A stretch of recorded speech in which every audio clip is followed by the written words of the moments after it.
Hi, I'm Phyllis from southernfrugal.com. I'm doing a lot of videos today. I'm not sure why, but anyway, for lunch today, which is going to be, let's see, at about 3 o'clock, because we had the big smoothie this morning, and plus I had some of the parsley tea, and Mr. Bucky had the leftover smoothie, so we're eating really late. But anyway, so last night, I believe it was last night, we had I fixed a T-bone steak, just one, pan-seared it inside, didn't fix it on the grill. And we had baked potatoes, a salad, and I'd also fixed some French bread yesterday. So, when I fix baked potatoes, I always fix more, because then I know the next day or 2 days later we're going to have some potatoes left over.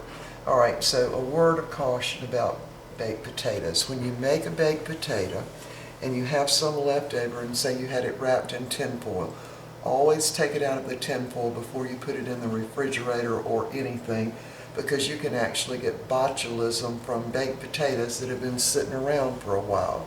So the botulism grows in an airtight or no oxygen type of environment. And I actually read an article in Reader's Digest several years ago about a guy who got botulism and almost killed him from a baked potato. His mom had fixed the baked potatoes, and she left them out on the stove. There was like one left, and so he came in, I think, late from work or something, and he was so hungry he just took the tinfoil off and ate the baked potato, and he ended up with botulism and in the hospital and all that. So ever since I read that, I never leave mine wrapped up in the tinfoil.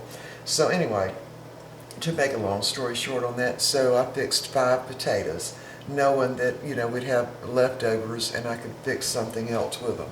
So here we go.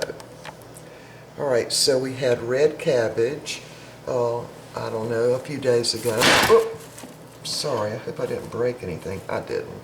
Anyway, red cabbage, and some leftover butternut squash, and those two things are going to get warmed up in the microwave. And I just squished my stuffed mushrooms. So these were left over from the other day also, and so we're going to have those, even though they're squashed now. And we're going to have some garlic toast. I'm just going to put a little olive oil and garlic on there.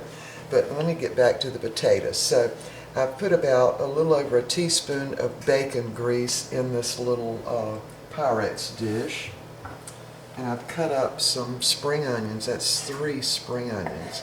I'm just going to put those right in the dish, and I'm going to put that in the microwave and get these onions, you know, somewhat cooked. So just spread them out in there, and I'll put a little wax paper over them so nothing, you know, no grease pops out in my microwave. But anyway, we'll be right back, about a minute or so. Okay, I cooked the onions for about 2 minutes in the microwave on high. So we're going to go ahead and put the potatoes in now, and I just take them and cut them up in little cubes, really.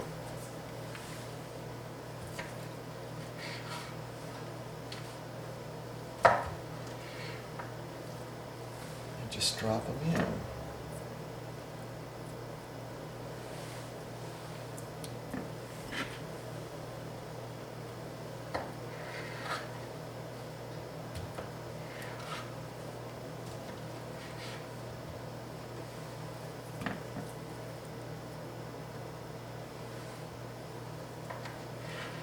Now I use the red potatoes. I usually try to get big ones, grade A size or whatever you want to call it. And we just like that type of potato baked better than those larger ones.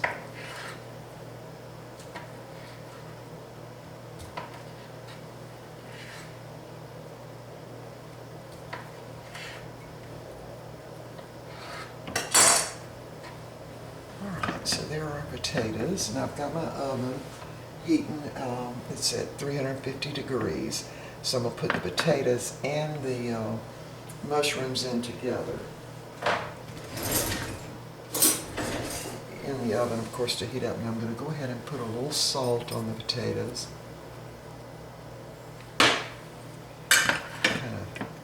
those onions all mixed in there. Now the onions are pretty well done, really, because these are just the spring onions. It really doesn't take much to cook those at all. Alright, that should do it. Alright, so now we're going to put some shredded sharp cheddar cheese right on top of them. And when I take them out of the oven, before we serve them on the plates, I'll also put some sour cream on there. So I just want to cover up those. So really, this is only going to have to be in the oven for about 20 minutes, along with the mushrooms. I'll probably take those out earlier than 20 minutes. There you go.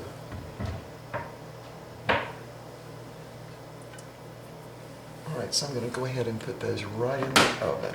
This plate is a little hot, so I'll be right back.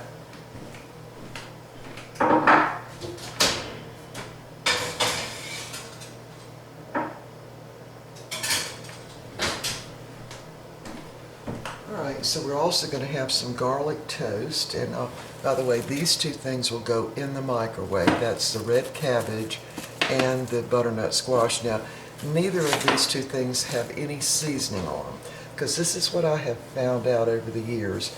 If you don't put any seasoning on stuff, it will keep a lot longer in the refrigerator. Then when you take it out, you can season it with salt or butter or whatever you want. Alright, so we're going to fix the garlic toast. Now this is some bread I made yesterday. It turned out pretty well. So I've got a little olive oil in this plate. Just putting a little bit on there. Each piece.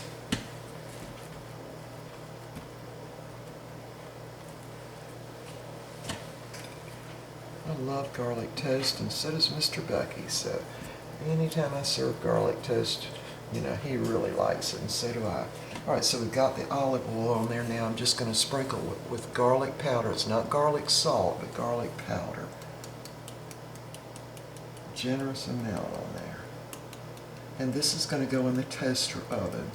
So we'll be eating in about 20 minutes. Now we're also going to have some sliced tomatoes, since I bought a whole bushel the other day and we've got an abundance. Alright, so when this all gets ready, we'll be back and I'll show you what it looks like on the plate.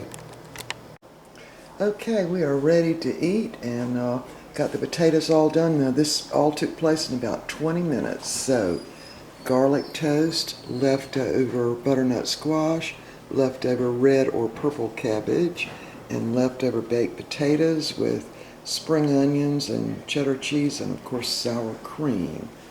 Alright, so all I did was put just a little salt on those two. And we got our tea ready, and we are ready to have our big meal of the day. Alright, we will see y'all next time.